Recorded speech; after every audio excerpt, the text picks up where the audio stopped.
주와 다음 주 요한계시록으로 하나님 말씀 보게 되는데, 요한계시록에 나오는 장면이죠.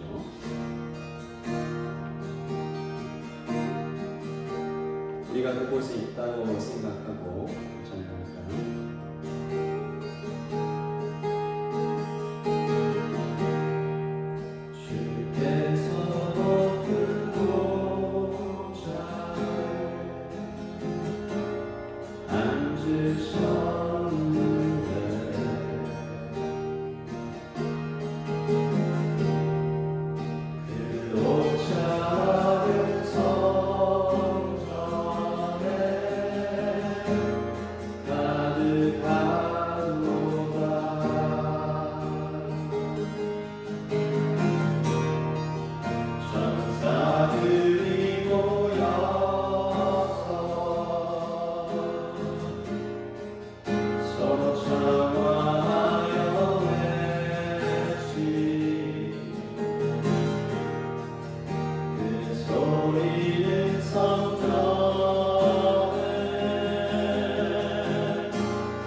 하나님 아버지 감사합니다. 한 주간 추운 날씨를 통해 그동안 거저 허락해 주셨던 따뜻한 햇살을 통한 은혜가 얼마나 귀하고 값진 것인지 낮을 통해 확인해 주셨습니다.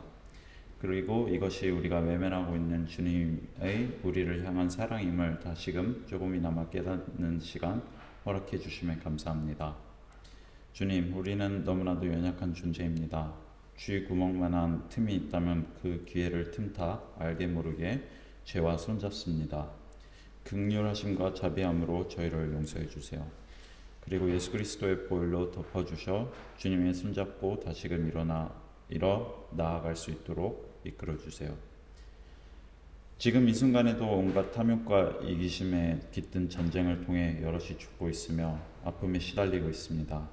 부디 허락하신 긍휼과 자비로 주께 돌이킬 수 있게 기회 허락하여 주시고 위로가 필요한 이들에겐 주님께서 안식처가 되어 주세요. 저희 라이트 처치를 주님께 올려드립니다. 한 주간 주님을 찾는 은혜가 머물게 도와주시고 뉴질랜드 땅이나 오늘 같이 자리하지 못한 한국 땅 가운데 성도들에게도 빛이 되어 이끌어 주시고 따뜻함이 되어 주세요. 오늘 예배를 주께 올려드립니다. 작게나마 드려지는 헌금 주의 일에 보탬되도록 인도해 주세요. 예배를 준비하는 손길과 마음들 기억하시고 축복해 주세요. 특별히 말씀 전하시는 박 목사님 가운데 온전히 주의 말씀 전할 수 있도록 해결자 되시는 하나님 되어 주세요. 듣는 이들 또한 마음의 길을 열 수 있도록 준비해 주세요.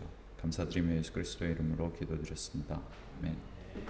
또 내가 보니 보라 어린 양이 시온산에 섰고 그와 함께 14만 4천이 서 있는데 그들의 이마에는 어린 양의 이름과 그 아버지의 이름을 쓴 것이 있더라. 내가 하늘에서 나는 소리를 들으니 많은 물소리와도 같고 큰 분의 소리와도 같은데 내가 들은 소리는 강물과 같은 적이 그 강물을 타는 것 같더라. 그들이 보좌 앞에 네 생물과 장로들 앞에서 새 노래를 부르니 땅에서 속량함을 받은 14만 4천 밖에는 능히 이 노래를 배울 자가 없더라. 이 사람들은 여자와 부부와 더럽히지 아니하고 순결한 자라 어린 양이 어디로 가든지 따라가는 자며 사람 가운데서 속량함을 받아 처음 연 열매로 하나님 그 입에 거짓말이 없고 흠이 없는 자들이더라. 또 보니 다른 천사가 공중에 날아가는데 땅에 거주하는 자들 곧 모든 민족과 종족과 언어와 백성에게 전할 영원한 복음을 가졌더라. 그가 큰 음성으로 이르되 하나님을 두려워하며 그에게 영광을 돌리라. 이는 그의 심판의 시간이 이르렀음이니 하늘과 땅과 바다와 물들의 근원을 만드신 이를 경배하라 하더라. 또 천사가 둘째 뒤를 따라가는데 무너졌도다 큰 성 바벨론이여 모든 나라에게 그의 음행으로 말미암아 진노의 포도를 먹던 자로다 하더라. 또 다른 천사 곧 셋째가 그 뒤를 따라 큰 음성으로 이르되 만일 누구든지 짐승과 그의 우상에게 경배하고 이마에나 손에 표를 받으면 그도 하나님의 진노의 포도주를 마시리니 그 진노의 장에 섞인 것이 역시 무은 포도주라. 거룩한 천사들 앞과 어린 양 앞에서 불과 유황으로 고난을 받으리니 그 고난의 연기가 세세토록 올라가리로다. 짐승과 그의 우상에게 경배하고 그의 이름표를 받는 자는 누구든지 밤낮 쉼을 얻지 못하리라 하더라. 성도들의 은혜가 여기 있느니 그들은 하나님의 계명과 예수에 대한 믿음을 지키는 자니라. 다 같이 읽겠습니다. 또 내가 들으니 하늘에서 음성이 나서 이르되 기록하라. 지금 이후로 주 안에서 죽는 자들은 복이 있도다 하시매 성령이 이르시되 그러하다. 그들이 수고를 그치고 쉬리니 이는 그들의 행한 일이 따름이라 하시더라. 아멘. 여러분, 요한계시록은 좀 어려운 책으로 알려져 있습니다. 각종 상징과 이런 여러 가지 일들이 많이 있는데, 하지만 어떤 분들은 이 책이 정말 보물 같은 이야기로 가득 차 있다, 깊이 들어가야 된다는 얘기죠. 보물은 예수 그리스도입니다. 계시록은 부활하시고 하늘로 올라가신 예수님이 다시 오신다라는 얘기로 가득 차 있는 그런 예언인데요. 성경 전체에, 제가 이번에 한번 조사를 더 해봤는데, 성경 전체에 예언이 한 18,000개 정도의 예언이 있고, 그 중에 거의 다 이루어졌고 아직 성취되지 않은 예언은 한 100개 정도가 되는데, 그 중에 대부분은 요한계시록에 있습니다. 그러니까 다 이루어졌어요. 근데 아직 이루어지지 않은 한 90개 정도가 요한계시록에 있는 거죠. 예언이 어렵죠. 예언은 왜 어려운가 하면 증거도 없고 증인도 없고 미래의 일이니까, 문서도 없고 확인할 방법도 없어요. 하지만 이 요한계시록을 잘못 읽는 분들이 있는데, 이걸 마치 암호 해독하듯이 어떤 비밀을 파헤치듯이 그렇게 읽는 분들이 있는데, 그게 아니고요. 현실적인 책입니다. 요한계시록을 굉장히 현실적인 책이다라고 받아들이는 것이 요한계시록을 잘 읽는 첫 번째 발걸음인데, 이 책은 1세기의 그리스도인들에게 쓴 책이에요. 어떤 상황이죠? 핍박받는, 로마와 유대인들에게 핍박받고 있는데, 이 사람들의 가장 큰 관심은 우리가 언제 해방될 것인가, 다시 말해서 예수 그리스도께서 언제 다시 오실 것인가, 우리를 구원하실 것인가 질문을 엄청 했거든요. 그러니까 그 1세기의 교회들에게 적그리스도와 대환난이라는 이 현실은 잔혹한 어떤 매일 일어나는 일상이죠. 예수님이 다시 오신다라는 얘기가 그들에게 위로와 소망일 수밖에 없었습니다. 동시에 계시록은 아까도 우리가 개관에서 살펴봤듯이 어떤 이야기가 반복적으로 일어난다라는 패턴이에요. 어떤 패턴이냐면요, 인간이 세운 모든 왕국은 결국 바벨론이 된다. 인간이 세운 모든 왕국은 결국 바벨론이 되는데, 이 바벨론은 교회와 필연적으로 부딪히게 돼 있다. 왜냐하면 우리가 세상과 다른 방식으로 살아가니까. 우리는 거기에 저항하거나 따라가거나 어쨌든 간에 우리는 큰 영향을 받고 살아갈 수밖에 없다라는 거죠. 하지만 우리가 지고 있는 것 같은 현실이지만, 예수님이 다시 오시면 바벨론이 끝난다, 만물이 새로워진다, 그 약속을 믿어라, 그래서 믿음을 지켜라 라는 이야기가 반복되고 있는 거죠. 그래서 요한계시록을 읽으면서 역사의 패턴을 읽어내는 눈을 우리가 좀 가지면 좋겠고, 현실 속을 살아가면서 예언이 우리에게 얼마나 강력한 능력이 되는지 알아보는, 확인하는 그런 시간이 되기를 바랍니다. 오늘 14장을 우리가 읽었는데 13장에서 이어지는 이야기예요. 13장은 온통 비명 같은 이야기로 가득 차 있는데 하나님은 어디 계십니까? 따라서 할까요? 시작. 하나님은 어디 계십니까? 13장에 짐승이 3마리가 나와요. 용과 땅에서 올라온 짐승, 바다에서 올라온 짐승. 용이 이 두 짐승에게 권세를 주는데 그 권세를 받은 바다에서 올라온 짐승과 땅에 올라온 짐승이 용과 함께 삼위일체, 그러니까 사단의 삼위일체가 돼서 교회와 성도들을 공격한다. 그럼 교회가 이길 수 있나? 용과 짐승의 공격을 어떻게 이겨내지? 14장은 바로 그 지점에서 이야기를 시작하는 거죠. 13장이 비명이에요. 용이 나타나고 땅에서 짐승이 올라오고 바다에서 짐승이 올라왔는데 엄청난 권세를 가지고 삼위일체가 돼서 교회를 공격하는데 죽겠다 하는 거죠. 거기서 14장이 시작됩니다. 우리 읽어봅시다. 시작. 소망은, 자, 읽겠습니다. 시작. 소망은 여기 있다. 이 14장 메시지의 처음 시작은 이렇게 됩니다. 소망은 여기 있다. 미리 가본 천국을 보여줘요.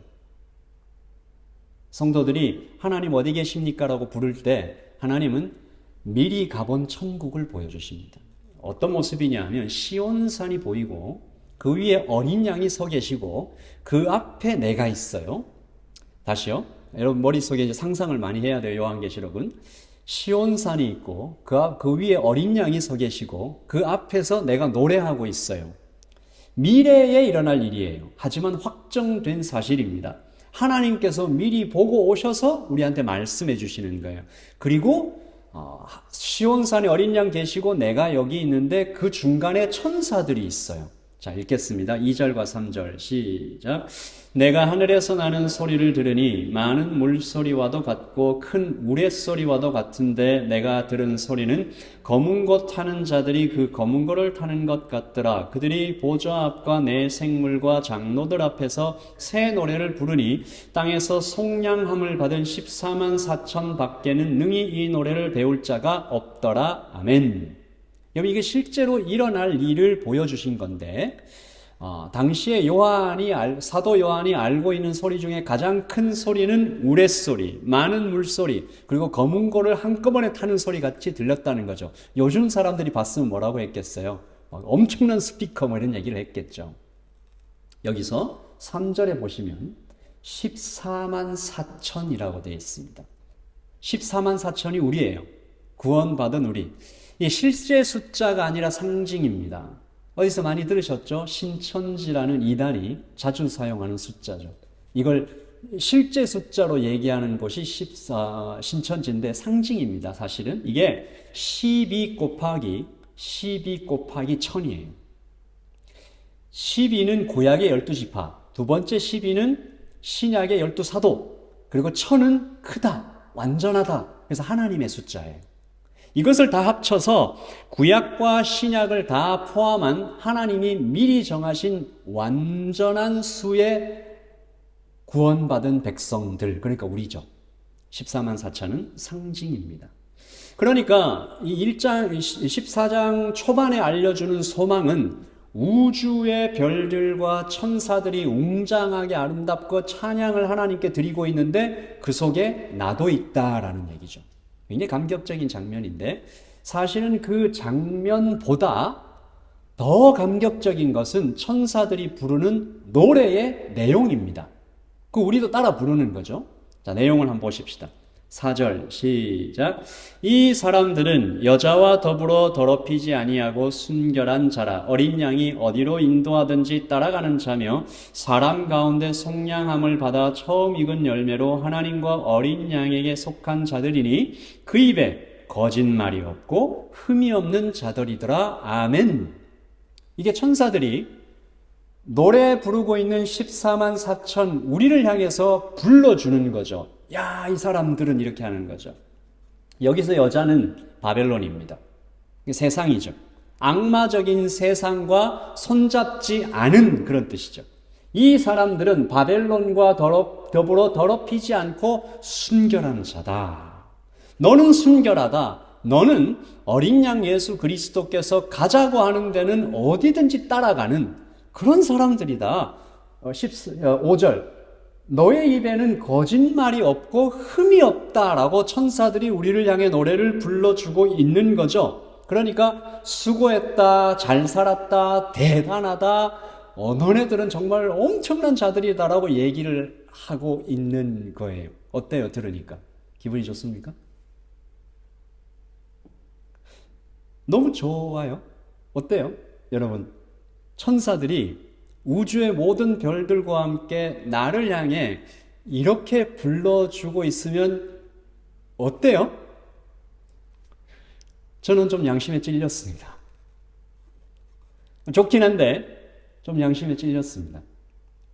분에 넘치는다는 생각이 들어요. 사실이 아닌데요? 라는 느낌이 듭니다. 내 입에 거짓말이 없고 흠이 없나? 내가 나의 평생을 살아가면서 예수님이 어디로 가자고 하든지 내가 정말 그렇게 따라다니면서 다녔나? 바벨론과 손 안 잡고 순결하게 살았나? 아닌 것 같아요. 그래서 의심이 들었습니다. 하나님은 분명히 나에게 소망이 여기 있다라고 하면서 그 장면을 보여주셨고 너는 구원받은 14만 4천에 포함되어 있다라고 얘기를 해주시는 것 같은데 내 마음속에 이런 하나님 사람 잘못 보신 것 같은데요. 저는 적이 없는 것 같아요. 구원받고 노래하는 저 사람들 사이에 저는 없는 것 같아요 라는 마음이 들어온다라는 거죠. 왜냐하면 두 번째, 시작. 보이는 현실은 이렇게 차갑기 때문에 우리가 지금 살아가고 있는 현실은 보이는 현실과 성경에서 우리를 향해서 들려주는 진실이 너무나 달라서 우리 매일 혼란스러운 거죠. 사실 저기 시온산에 거기 노래하는 사람 중에 나도 있으면 좋겠고 우리가 교회에서 계속 배워온 사실은 믿음으로 구원받는다라는 얘기를 계속 들어왔기 때문에 그렇다는 것을 알고 있는데도 보이는 현실이 너무나 달라 사실은 이 틈으로 이단들이 들어오는 거거든요. 이 틈으로 들어오는 거예요. 야, 14만 4천에 너는 포함될 것 같아? 아니잖아. 여기 봐봐. 아까 5절 봐봐. 이렇게 얘기하는 겁니다. 그래서 우리는 큰일 났다. 하나님, 나조차 나를 보고 실망하는데 이 모양 이 꼴인데 저기 14만 4천에 내가 포함이 됩니까? 하나님은 소망이라고 보여주시는데 그 소망이 정말 내 소망이 맞습니까? 혼란, 고민, 소망, 불안 다 섞여서 아까 제가 두 짐승 말씀드렸는데요. 이게 어떤 영적인 존재고 막 하늘에 이런 그런 게 아니고 현실입니다. 13장에 해석을 해주시거든요. 두 짐승은 각각 군사력과 경제력을 의미하는 짐승이에요. 간단하게 얘기해서 돈과 힘, 세상에서 가장 강력한 것 두 개. 그리고 13장에 보면 이 두 짐승이 나와서 교회와 성도들을 공격하는데 666이라는 짐승의 표를 받지 않으면 아무것도 못한다. 이 상징이죠. 6은 완전수 7에서 하나님의 숫자 7에서 하나가 모자라는 숫자. 그러니까 사단이 하나님을 흉내내면서 뭔가를 막 전능한 것처럼 하는데 하나 모자라는 거죠. 하나님을 모방하는 사단의 유혹이 666입니다. 상징이죠.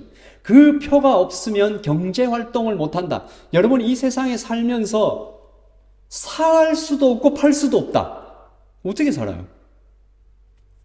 이것이 우리가 날마다 겪는 돈이 쥐고 흔드는 현실 속에 살아가는 우리의 모습이라는 거죠. 바벨론에 손 안 잡고 살 수 있나? 제가 최근에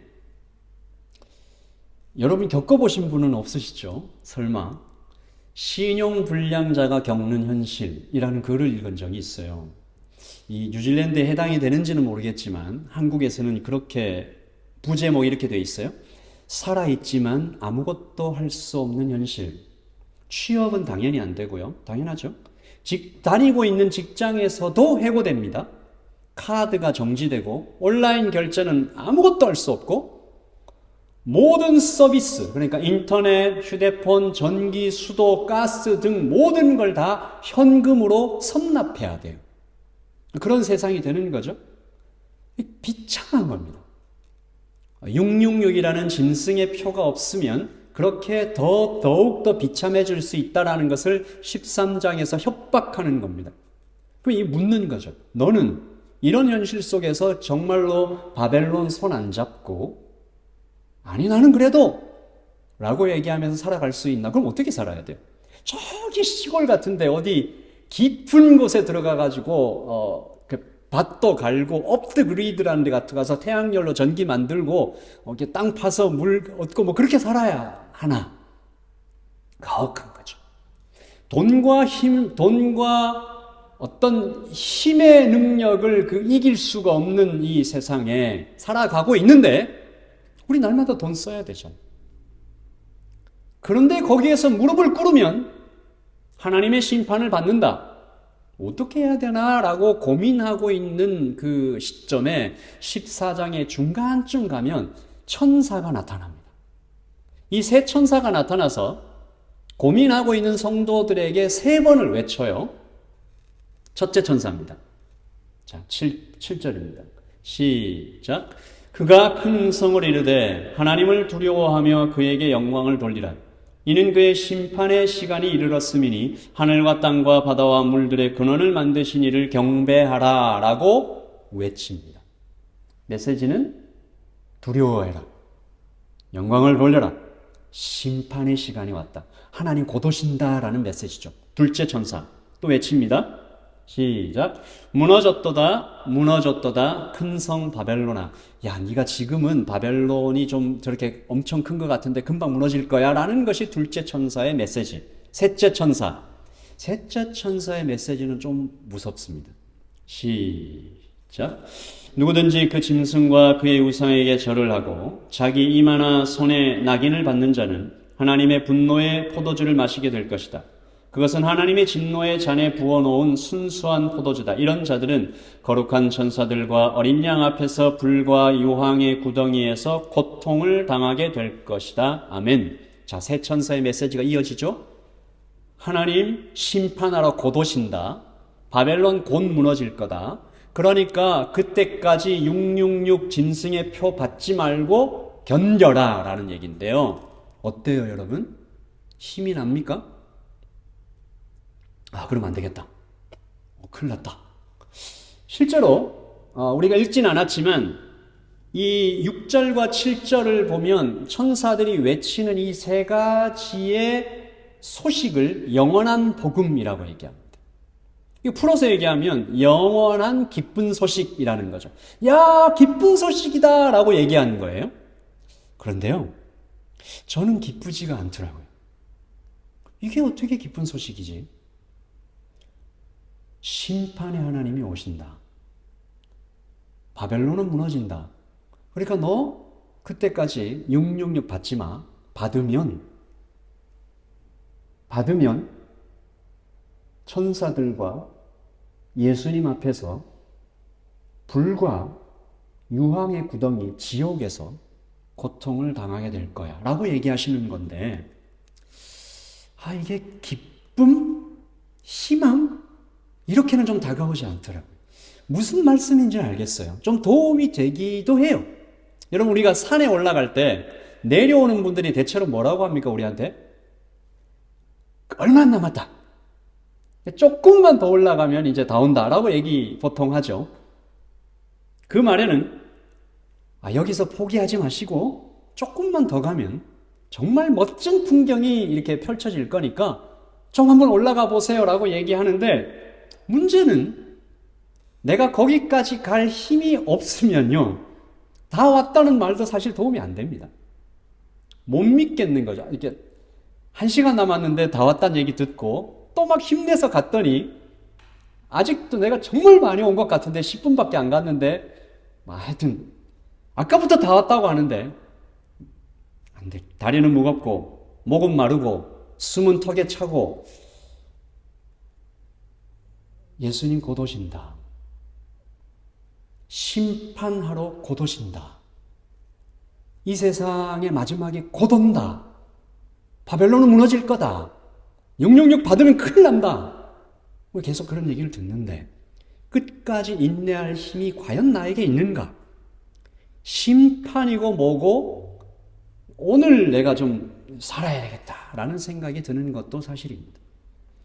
그래서 슬며시 666으로 얘기되는 그 짐승의 표를 받는 것 같은 그런 하루를 살기도 하죠.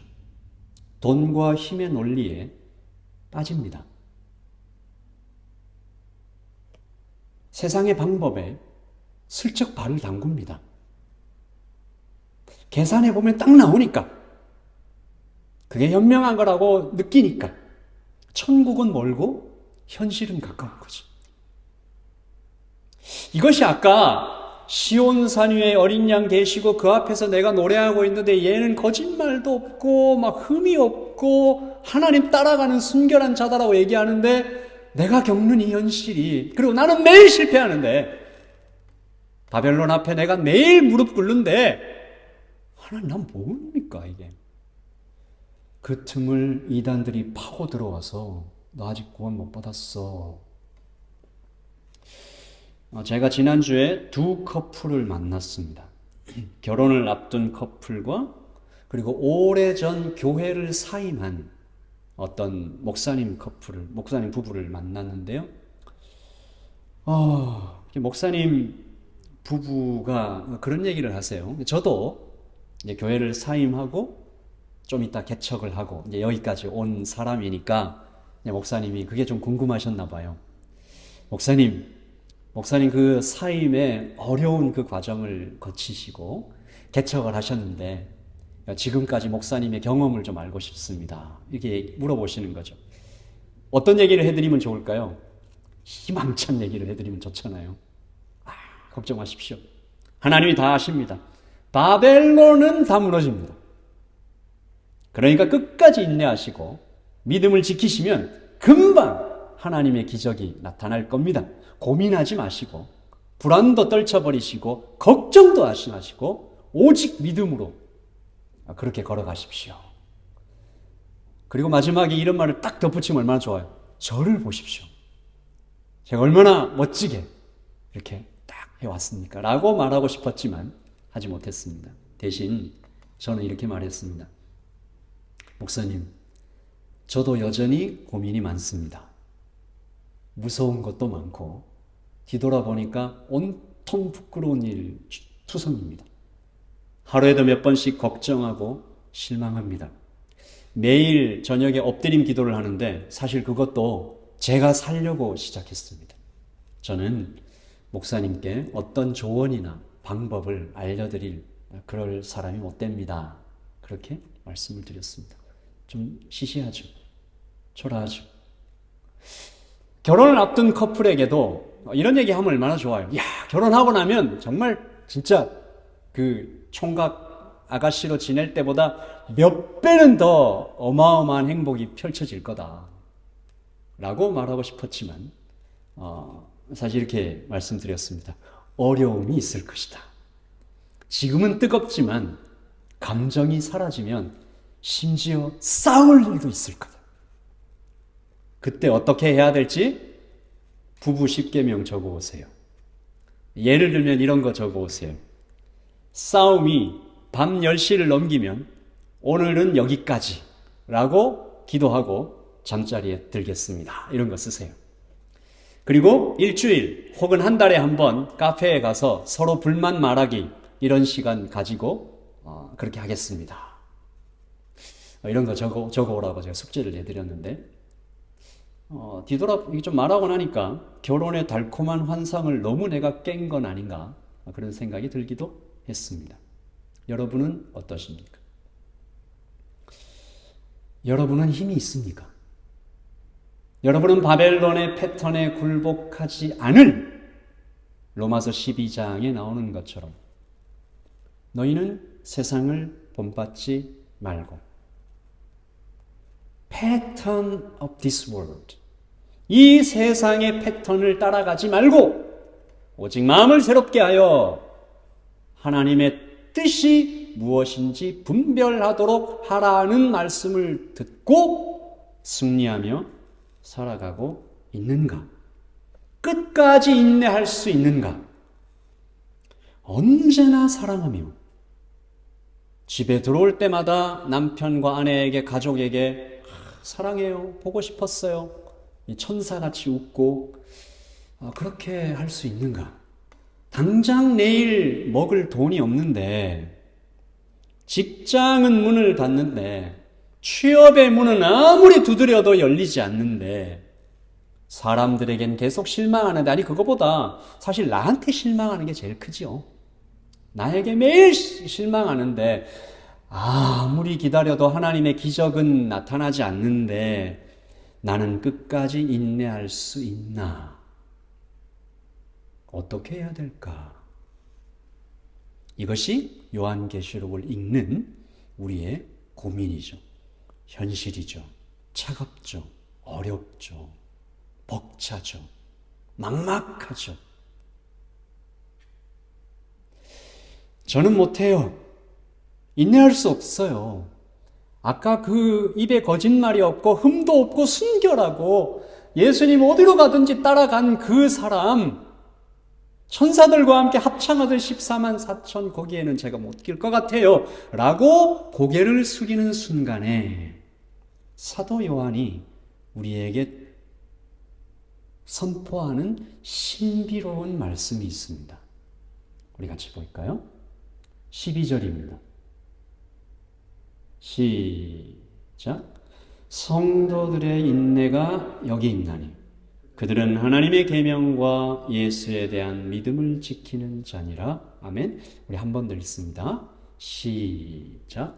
성도들의 인내가 여기 있나니 그들은 하나님의 계명과 예수에 대한 믿음을 지키는 자니라. This call for patient endurance on the part of saints obey God's commandment and remain faithful to Jesus. 그러니까 인내는 어디서 나오느냐?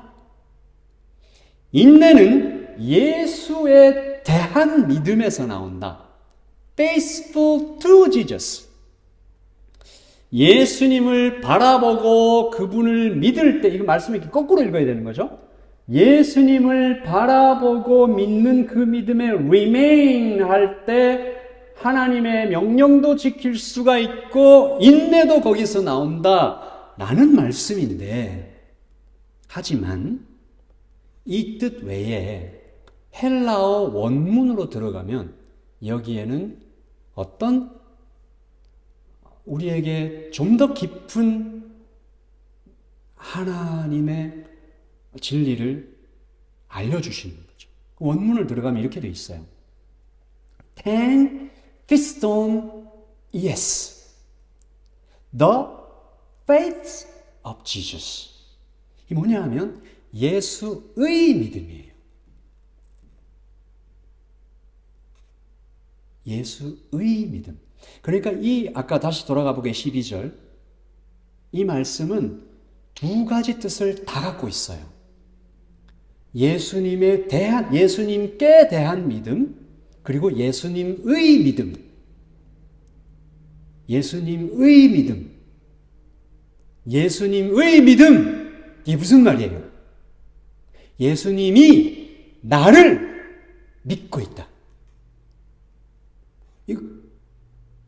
예수님의 믿음, 나에 대한 예수님의 믿음, 교회에 대한 예수님의 믿음, 성도에 대한 예수님의 믿음, 예수님이 나를 믿어주고 계시는데 나를 신뢰하시고 끝까지 사랑하시고 지키고 계신다. Eternally remain.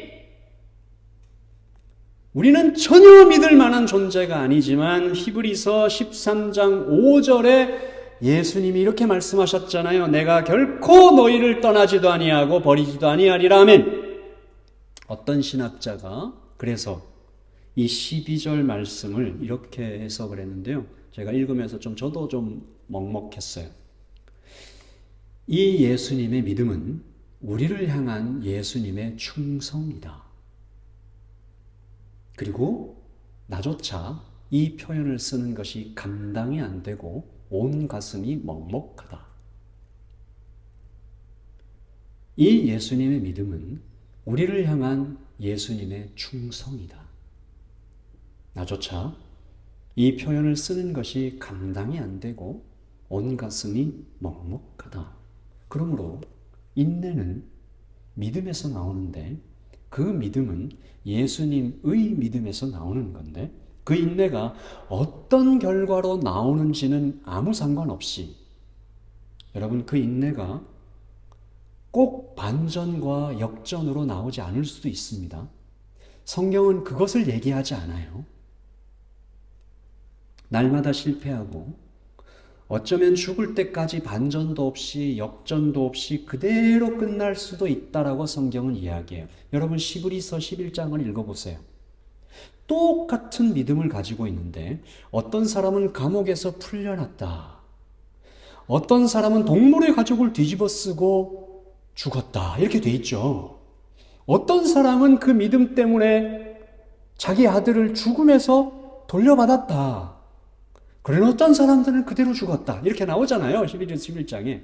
그러니까 이 인내는 날마다 실패하고 어쩌면 죽을 때까지 반전 없이 역전 없이 그대로 끝날 수도 있지만 건강도 잃고 돈도 잃고 사랑하는 사람은 떠나가고 잊혀지고 그러다가 끝내 죽어버리는 심지어 억울하게 혹은 아무도 모르는 곳에서 어떤 영향력도 없이 어떤 의미도 없이 죽어가는 결말로 끝날 수 있지만 나에 대한 예수님의 믿음이 철회되지 않는 이상 하나님의 마음은 13장으로 그대로 이어지는 거죠. 자, 13장을 읽읍시다. 시작. 또 내가 들으니 하늘에서 음성이 나서 이르되 기록하라. 지금 이후로 주 안에서 죽는 자들은 복이 있도다 하시매 성령이 이르시되 그러하다. 그들이 수고를 그치고 쉬리니 이들의 그들의 행한 일이 따름이라 하시더라. 아멘. 중요한 거 얘기할 때 기록하라. 저를 한번 따라서 하십시다. 주 안에서 죽는 자들은 복이 있도다. 이걸 좀 살짝 바꿔볼까요? 주 안에 있으면 죽어도 복이다. 이 얘기죠. 여기서 나오는 복은 산상수훈에서 심령이 가난한 자는 복이 있도다 할 때 그 복이에요. 그 복에 뭐가 따라와 있죠? 천국이 저리 것이며 할 때 그 복이에요. 나에게는 원래 복이 없었죠. 나는 짐승과 그의 우상에게 절을 했어요. 절했죠? 좀 솔직하게 다 절했죠? 저도 절한 적 있습니다. 목사라서 주일엔 정신 바짝 차리고 그리고 하나님 말씀으로 설교 준비할 때 다시 정신 차리지만 날마다 바벨론의 협박에 수도 없이 무릎을 꿇어요.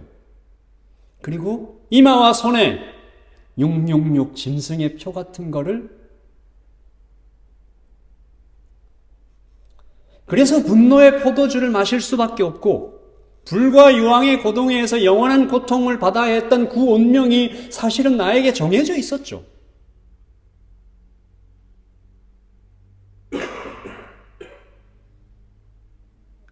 한 일만 놓고 보면 그래요. 내가 한 일만 놓고 보면 그렇다고요. 그래서 여러분의 이마와 손에는 뭐 적혀 있어요? 내가 한 일만 놓고 보자면 666 적혀 있어야 되지. 그렇지 않아요? 솔직하게. 그런데 우리의 이마와 손에 666을 적어 넣을 수가 없다고요.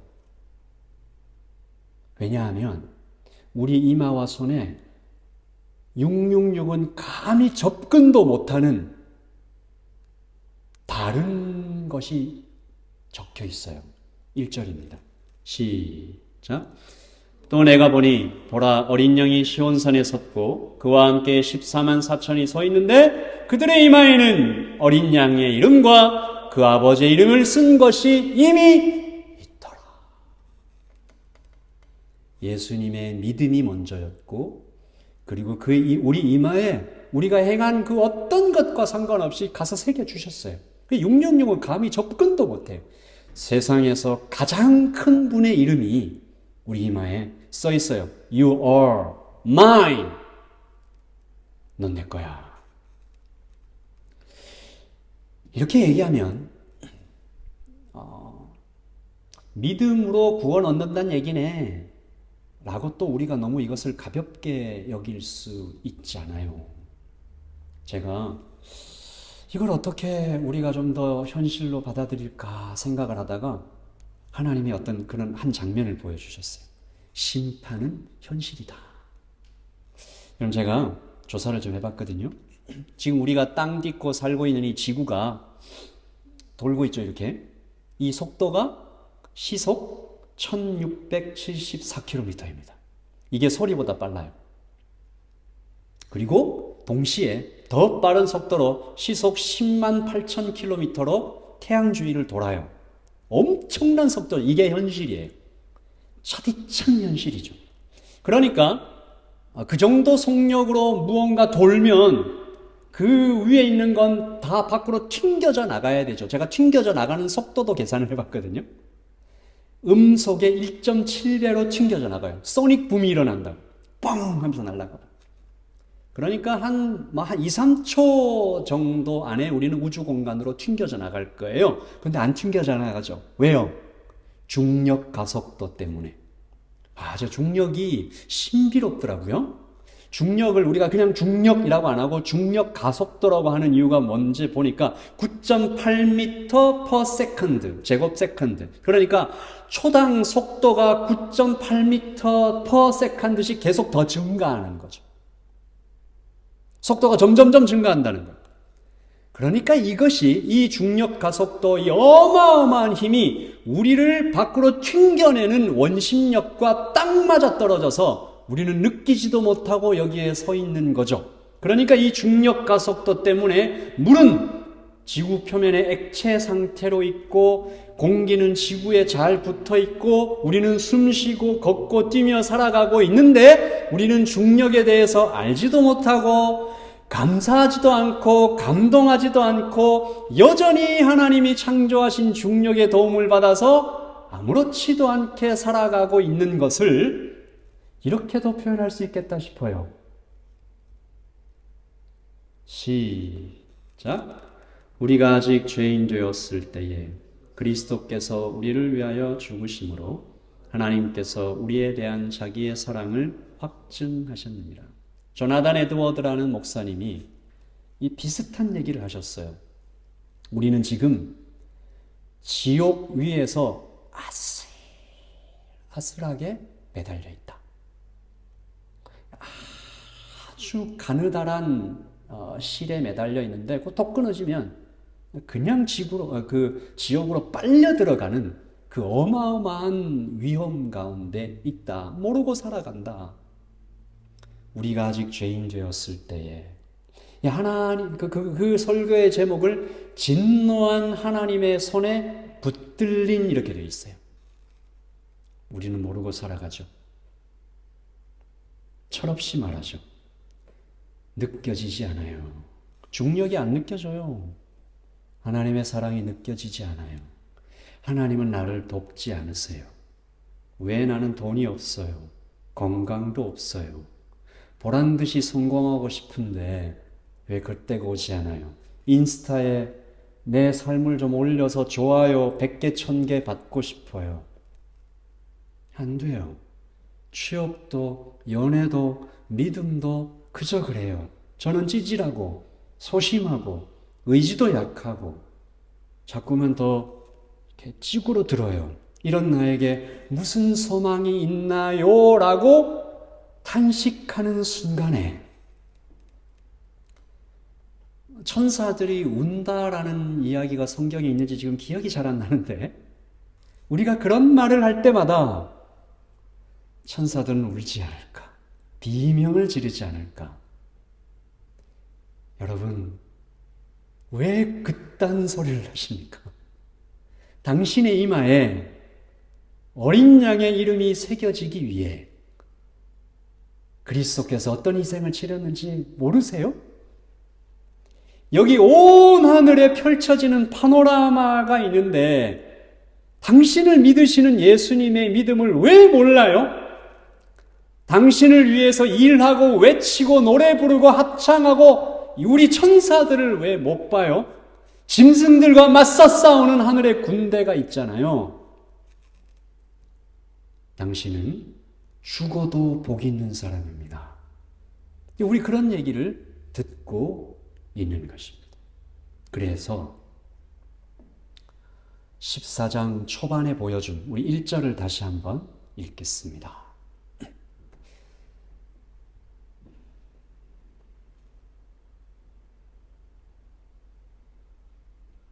우리가 이제 그 사람이잖아요. 막막하고 또 나도 나 자신을 자꾸 실망하게 되는 그 현실 속에서 우리가 바라보아야 하는 확정된 미래입니다. 읽겠습니다. 시작. 또 내가 보니 보라 어린 양이 시온산에 섰고 그와 함께 14만 4천이 서 있는데 그들의 이마에는 어린 양의 이름과 그 아버지의 이름을 쓴 것이 있더라. 아멘. 그리고 우리가 그날에 하나님 앞에 서 있을 때 하나님이 우리의 모든 죄를 다 이미 씻어 주셨고 그래서 하나님께서 우리를 보시는 우리의 이미지, 우리 이 2절과 3절 여러분 성경을 한번 쳐다보시고 4절과 5절 자 우리 다 자리에서 일어납시다. 자, 이 4절과 5절을 읽고 한번 보이는 현실과 상관없이 우리 이제 곧은 아니지만 언제 죽을지는 모르죠. 나이에 상관없이 먼저 가는 사람도 있으니까 언제 죽을지 모르지만 우리가 하나님 앞에 이런 모습으로 설 거예요. 보이는 현실은 차가워요. 못 믿겠어요. 근데 하나님이 우리한테 이렇게 얘기하신다. 지금 하나님이 우리를 보시는 시선도 똑같아요. 왜냐하면 하나님은 거기 가서 나를 보고 오셔서 말씀하시는 거니까.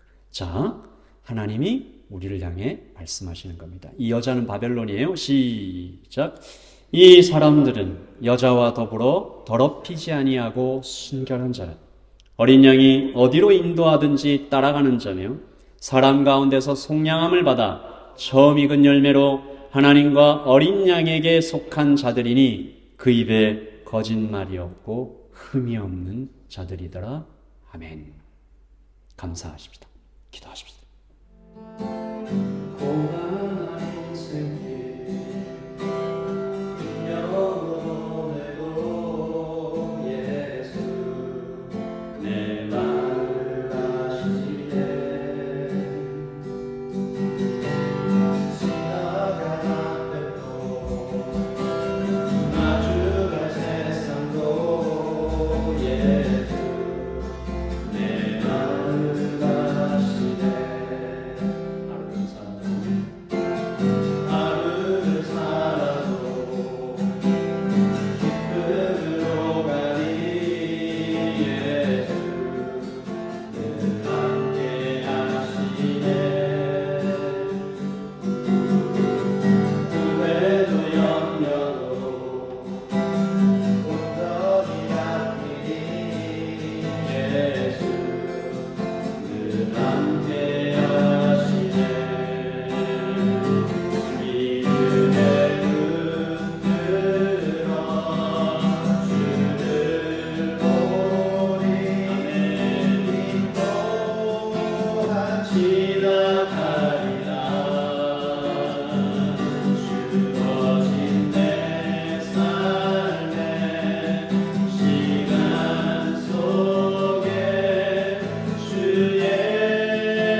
지금은 우리 주 예수 그리스도의 그 크신 사랑과 하나님의 크고 풍성하신 은혜와 성령의 교통하심이 이미 받은 자, 용서받은 자, 확정된 미래를 가진 자로 또한 일주일을 살아가기로 결심하는, 사랑을 나누기로 결심하는 여기 모이는 모든 하나님의 백성들 머리 위에 지금부터 영원토록 함께 있을지어다. 아멘.